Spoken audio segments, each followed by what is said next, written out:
Theban, tell us a little bit about, your current company, Reputable, and what it does.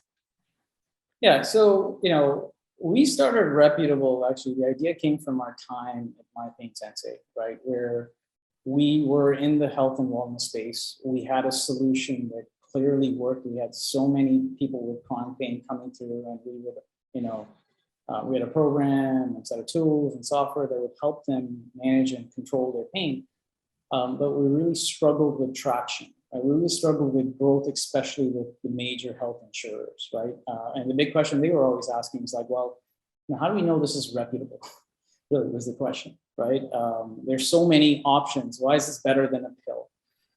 And as we reflect on it, we quickly realized like the biggest problem that's holding back, innovation and really progress in the healthcare world is the lack of adoption. There's no concrete, unbiased way to be able to compare two different things and say, this is unbiasedly better as an approach. And so that's what we set out to do in Reputable. We're here to build a platform that allows anyone to be able to compare and contrast two completely different products and treatments and say, this one, according to the data, the science, the research, is better. And we think by doing that, it's going to unlock so much innovation and speed up, access to treatments for people with chronic conditions. Right? It takes about a decade for a new drug to be developed. You can take up to 30 years for something to become standard of care. We're trying to shorten that to a year at max. That's where we want to go with Reputable. So with Reputable, I mean, before Reputable, you built a bunch of companies following the Web2 methodology, or just kind of in that world. So why are you all of a sudden so excited about Web3?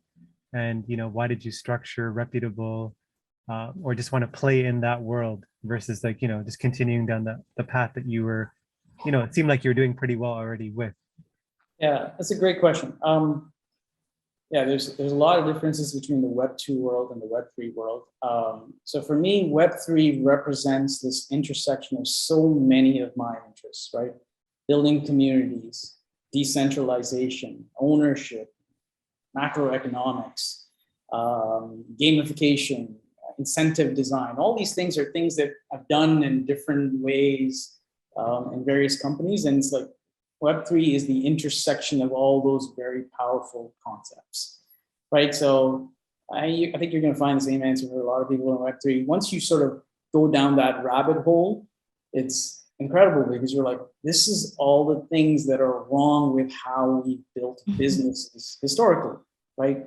This notion that there's a very select small few that have all the control just isn't ideal for optimal outcomes. All right, how do you create full transparency around what you're doing? These are all sort of things that we think deeply about, and why I've been passionate about Web3. Now, having said that, this is a big question around like, does every company then need to be a Web3 company? And there's obviously discussions on that front. But if you think about the landscape of reputation is probably the space where centralized companies have really screwed it up. Right? I can give you names like you look at Amazon. Amazon has an Amazon store with supplements that are like shouldn't be Amazon's top choice, right? And if you ask the questions as to why it is that they haven't been able to manage their centralized Amazon store better, it comes down to like they have a different set of interests and biases to keep their store going, right? And their interests are not necessarily aligned with the consumer's interest. So as we reflect upon that, we realize like if there's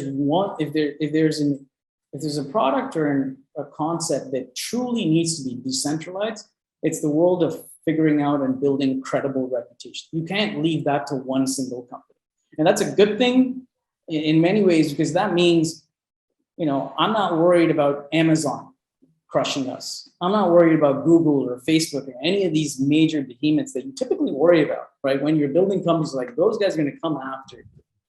I don't worry about that because I know, how many people believe Facebook? right? Like, is that a credible reputation system? So I think this is why we looked at Reputable as a decentralized autonomous organization, first and foremost. You touched on a great point about community and like Web3.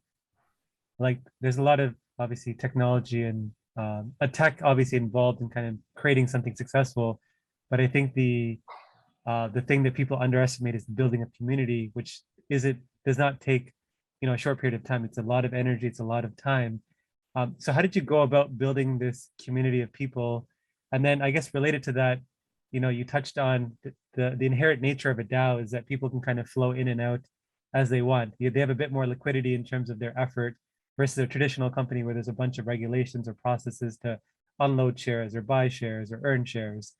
So yeah, just maybe talk about those two things, the community and like kind of like the inherent nature of the DAOs and how that poses a challenge for you as well.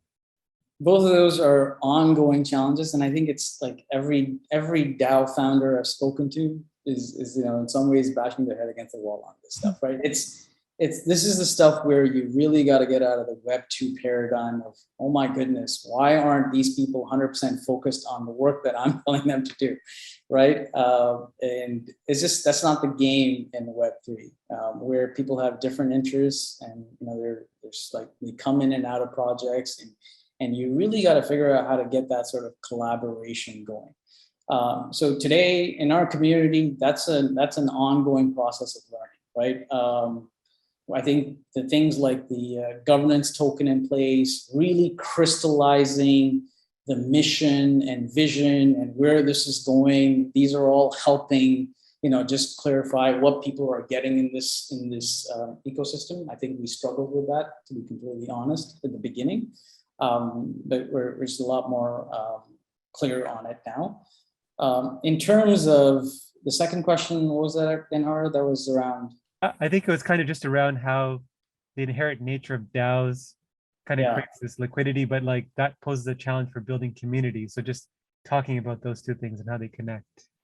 Yeah, exactly. And I think, like the inherent nature of just getting that sort of, part-time effort into the DAO, that has actually been one of our biggest challenges, right? I mean, we come from a world where people are 100% focused, and that's what you're taught in Web2. Focus, right?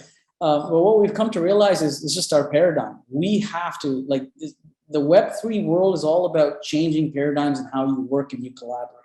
It means a new tool set. It means a new set of processes. It means a totally different governance structure. It means understanding and really coming to the terms that there's going to be a core set of contributors, and those people can be expected to focus. But the large majority are actually what we call network participants, are going to come in and float in and out and do specific things. And they're going to be bounty hunters that will come in and do very specific tasks within the ecosystem and then head out, right? Just really getting our heads around that mindset and that paradigm is required. And that, I think this is one of the reasons why a lot of people underestimate Web3 and DAOs. They look at that situation and go, that's not workable.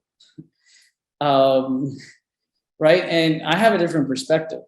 My perspective is, no, that is the future. And, the early parties are all getting bloodied on that front. We're all figuring out, we're all getting messed up, right? And just in terms of how to make that all work. But it's just, there's tooling that needs to mature. There's governance that needs to mature. There's process that needs to mature. There's legal that needs to mature. And those are all part of the early days of being on the forefront of this. But I'm a strong believer that this is the future. If you look through your LinkedIn profile, you really have a knack for like either starting companies or joining companies that get acquired. And that's something I'd love to do. So what is your secret to picking companies that you either start or join? That's a great question. I can't say there's a specific secret to it other than just working my butt off.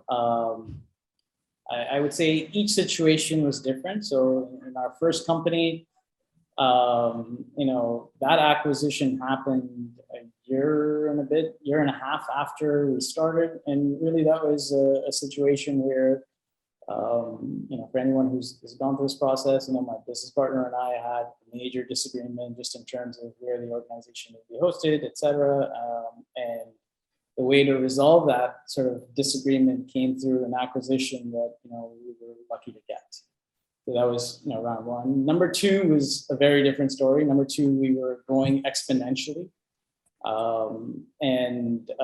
When we were looking to raise our first round, we spoke to a potential investor that just loved what we were doing and said, look, guys, I want you guys in our company building this out.